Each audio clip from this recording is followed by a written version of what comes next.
My name is Karen Fontaine. I'm 34 years old. And for most of my life, I believed that if I stayed quiet, if I stayed respectful, if I didn't ask for too much, then eventually my family would meet me halfway. I was wrong, because silence doesn't fix favoritism. It feeds it. The way Joyce smiled at Meredith, it wasn't loud. It wasn't obvious. It was subtle, practiced, a softness in her eyes that I had spent years trying to earn without even realizing it. And Lily never even got a chance. December 27th. The house still smelled faintly like cinnamon from the cheap candles I bought on clearance after Christmas. Lily sat cross-legged on the floor, coloring like nothing had happened. Like her world hadn't quietly shifted 2 nights ago. Like she hadn't asked me a question no child should ever have to ask. Did I do something wrong? That question doesn't leave you. It settles into your bones. I watched her for a long time. Longer than necessary. Long enough to realize something I had avoided admitting for years. This wasn't a one-time mistake. This was a pattern. A pattern I had protected. A pattern I had excused. A pattern I had allowed to shape my daughter's worth. And that ended now. The email sat open on my laptop. 6 sentences, 2 photos, no emotion, just truth. Because truth doesn't need decoration. It just needs courage. I hovered over the send button. My hand didn't shake. Not this time. Because this wasn't about anger anymore. It was about correction. Before I clicked send, I looked over at Lily again. She had switched pages. Now she was coloring a picture of a house. A small one, with 1 tree. And 2 people standing outside holding hands. Not 4. Not a big family. Just 2. Her and me. That's when it hit me. She had already adjusted her expectations. At 8 years old, she had already learned who shows up and who doesn't. I pressed send. The email went to everyone. Aunts, uncles, cousins. People who had watched silently for years. People who had smiled at Christmas photos without asking questions. People who had accepted the version of the story they were given. Until now. The first reply came in 11 minutes. Aunt Pauline, 3 words. I'm proud of you. Then another. Uncle Ray, this isn't okay. Then silence for 23 minutes. And then my phone started ringing. Joyce. I let it ring. Then Gerald. I let it ring. Then Meredith. I answered. Her voice came fast. Sharp, controlled panic. What did you do? I leaned back in the chair. What should have been done years ago? You sent that to everyone? Yes. Karen, do you have any idea how bad this makes Mom look? I almost laughed. Not because it was funny, because it was predictable. That's what you're worried about? She's humiliated. No, I said quietly. She's exposed. There was a pause. A real one this time. Not calculated, not rehearsed. You're blowing this out of proportion, Meredith said, softer now. It was just gifts. No, I replied, it was value. She didn't answer. Because she understood the difference. She just didn't want to admit it. Take it down, she said finally. I can't. You can. I won't. Another silence. Then the line went dead. I didn't feel victorious. I didn't feel relieved. I felt clear for the first time in years. That night, Joyce didn't call again. Neither did Gerald. But the messages kept coming. Quiet ones, private ones. From people who had seen it, not just this Christmas, but all the ones before it. And suddenly, the story wasn't just mine anymore, but the real moment, the one that changed everything, didn't come from them. It came from Lily. That evening, she walked into the kitchen holding the drawing. The one she made for my parents, still rolled, still tied, still unopened. "Mom," she said. "Yeah, baby? Can we hang this here instead?" She pointed to the fridge. My throat tightened. "Of course." I took it from her carefully, like it was fragile, because it was not the paper, the effort, the hope. I unrolled it slowly, and for the first time, I really looked at it. She had drawn everything: the house, the tree, the sky, the people.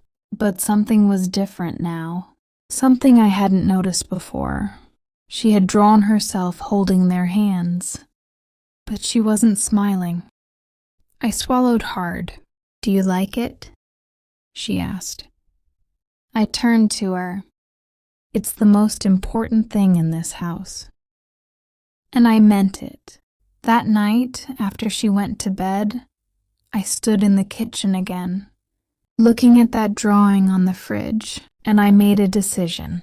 Not emotional, not reactive, permanent. My daughter would never sit in a room again where she had to question her worth. Not for tradition, not for family, not for anyone, because access to us is earned, not assumed. And for the first time in my life, I was ready to enforce that. The next morning, the house felt different, not louder, not quieter, just steadier, like something had finally settled into place. My phone was on the kitchen counter, screen lighting up every few minutes, messages, missed calls, notifications stacking on top of each. Other like a storm I had already decided not to run from, but I didn't touch it, not yet. Lily sat at the table eating cereal, legs swinging slightly under the chair. "Are we going to Grandma's again?" she asked casually, like she was asking about the weather. That's how kids do it. They don't circle around things. They walk straight through them. I poured coffee slowly. "No, baby." She nodded. Just nodded. No disappointment. No questions. That hurt more than anything. "Okay," she said and went back to eating. 8 years old. And already adjusting. Already learning not to expect. Already making things smaller so they wouldn't hurt as much. I turned away before she could see my face. Because that was the real damage. Not the coloring book. Not the price tag. The quiet acceptance. After I dropped her off at school, I sat in the car for a full 5 minutes before turning the key. My phone buzzed again. This time I picked it up. 53 messages, 12 missed calls, 3 voicemails. I opened the group email thread first, the one I sent. Replies had stacked overnight. Some long, some short. Some careful, some finally honest. Aunt Denise. I've noticed this for years. I didn't know how to say it. Cousin Mark. This doesn't look good at all. Uncle Brian. Kids shouldn't feel like this, period. And then Joyce. Her reply was 3 paragraphs long. Polished, controlled. Carefully worded like a press statement. "Karen, I'm deeply hurt that you would choose to publicly shame your own family over a misunderstanding. We have always loved Lily. Gift giving is not a competition, and I refuse to be made into a villain over something so trivial. I think it's clear you're still dealing with unresolved grief, and I hope you find the support you need." I read it twice, not because I didn't understand it, because I understood it perfectly. Deflect, minimize, reframe, blame, classic. She didn't deny the difference. She didn't explain it. She just repositioned herself as the victim. I locked my phone and set it down, because now I knew exactly what this was going to be. Not an apology, a battle for narrative, and I wasn't going to play it her way. At 10:17 a.m., my phone rang again. Gerald. This time I answered. "You've made your point," he said immediately. No hello, no warmth, just control. "I'm not finished," I replied calmly. A pause. "You embarrassed your mother. You ignored my daughter." His tone hardened. "This is family. You don't air things like this." This is exactly why I did. Silence. Then, "What do you want, Karen?" There it was. Not, "How do we fix this?" Not, "What did we do wrong?" Just, "What do you want?" I took a breath. Not to calm down. To be precise. "I want you to acknowledge what you did. We gave her a gift. You dismissed her." He exhaled sharply. "You're being dramatic." "No," I said quietly, "I'm being accurate." Another pause, longer this time.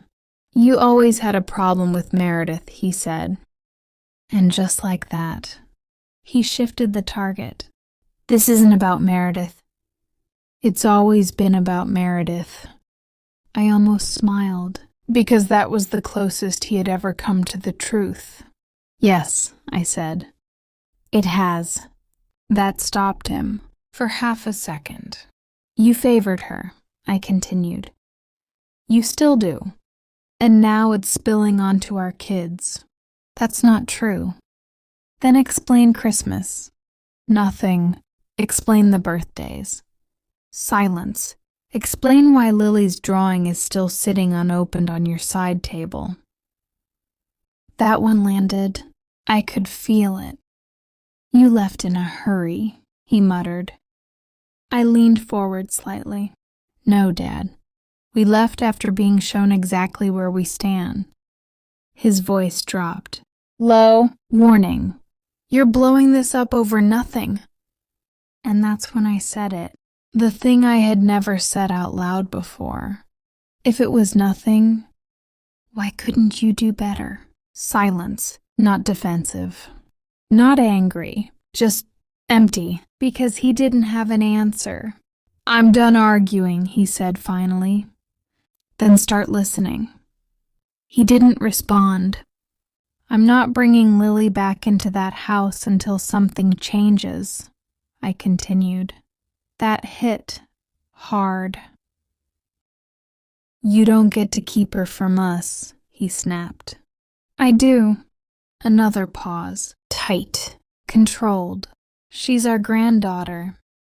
"Then act like it." The line went dead. I sat there for a long moment. Phone still in my hand. Heart steady. No shaking. No second guessing. Because for the first time, I wasn't asking for permission. That afternoon, the school called. Not for anything bad, just a routine thing. Lily had drawn something during art, and her teacher thought I'd want to see it.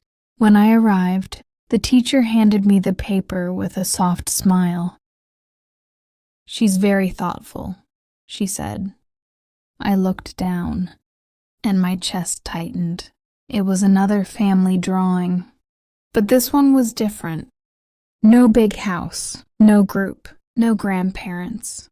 Just two figures, holding hands, standing under a small sun.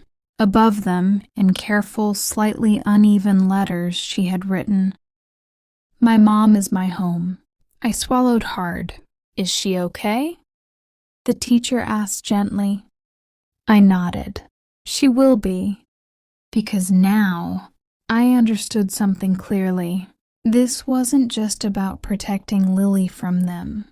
It was about redefining what family meant for her. That night I printed that drawing, framed it, and hung it right next to the fridge. right next to the one she made for people who never even looked at it.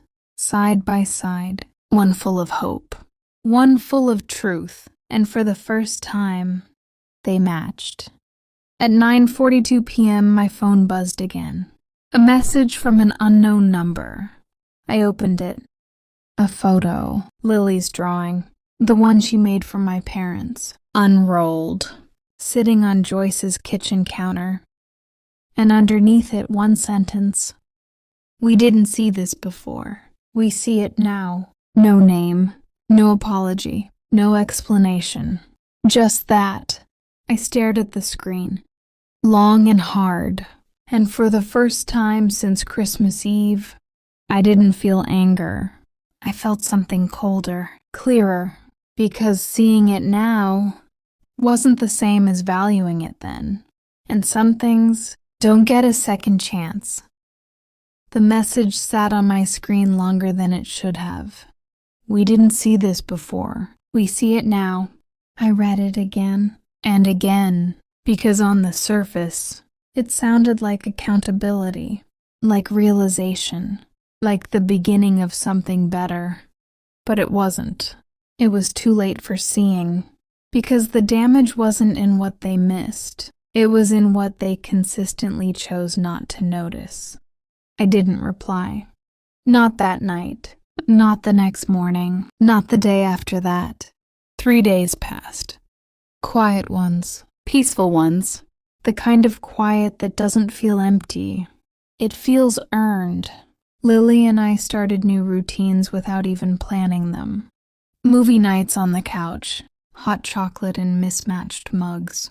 Drawing together at the kitchen table. No long drives, no tense dinners, no silent comparisons, and slowly, something in her started to come back. Her laughter got louder. Her questions came back. She stopped hesitating before asking for things. Kids don't need perfect families. They need safe ones. And for the first time, she had that. On the 4th day, the call came. Joyce. I stared at the phone, let it ring once, twice. Then I answered. Her voice was different. Quieter, careful. Karen. No honey, no warmth, just my name. I saw the drawing, she said. I didn't respond. It's beautiful. Another pause, longer this time. We should have looked. There it was, not quite an apology, but closer than she had ever been. You didn't, I said. Silence. We want to make it right, she continued quickly. We can get Lily something special. Whatever she wants. We didn't realize. I stopped her. This isn't about buying something better. But you already showed her what she's worth to you. That landed. I could hear it in the way her breathing changed. That's not fair, she whispered. I closed my eyes for a second. Not out of frustration, out of clarity. No, I said. It's accurate. Another silence, heavier now. What do you want us to do? She asked. There it was again. The same question. From both of them. What do you want? And for the first time, I had an answer that wasn't about fixing them. I want consistency, I said. Not just when it's convenient. Not just when someone's watching. All the time. We can do that. No, I said gently. You haven't. She didn't argue. I'm not asking you to change overnight, I continued. I'm telling you what access to my daughter looks like now. Her breath caught slightly. You don't get holidays, I said.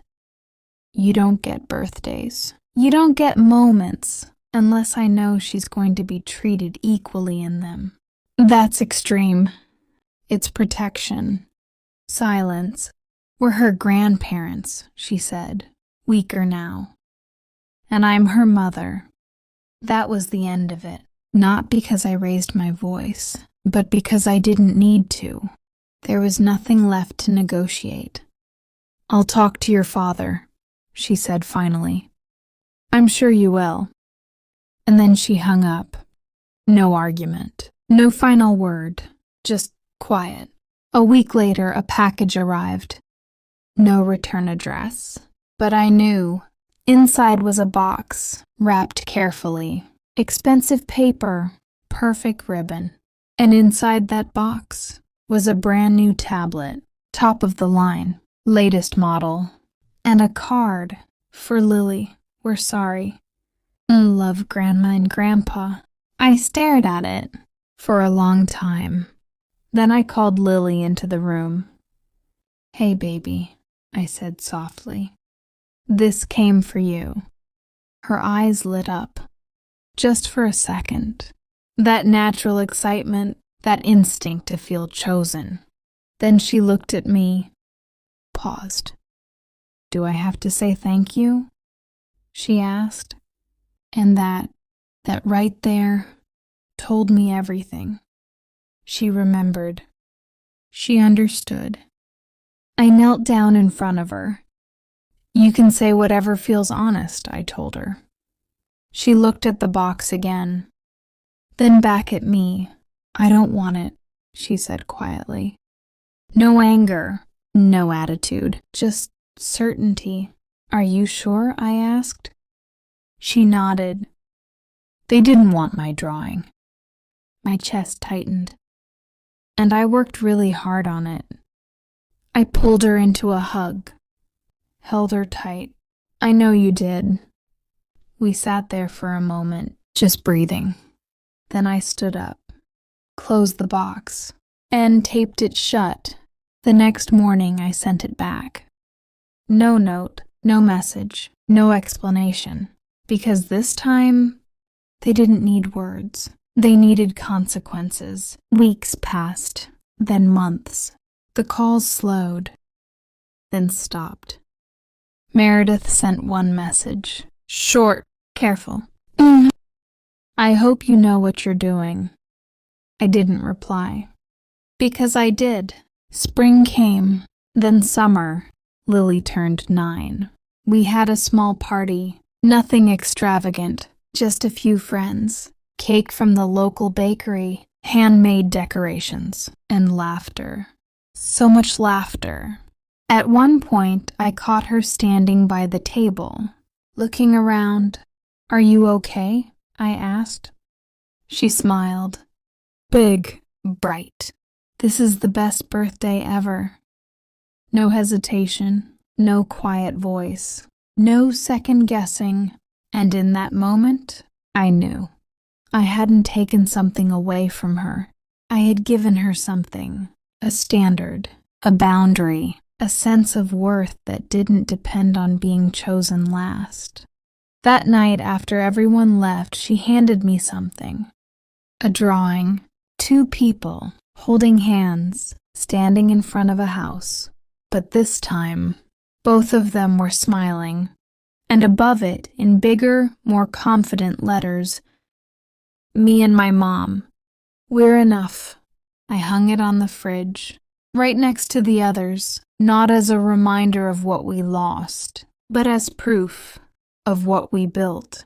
Because sometimes the most powerful thing you can do is walk away from the table and build your own.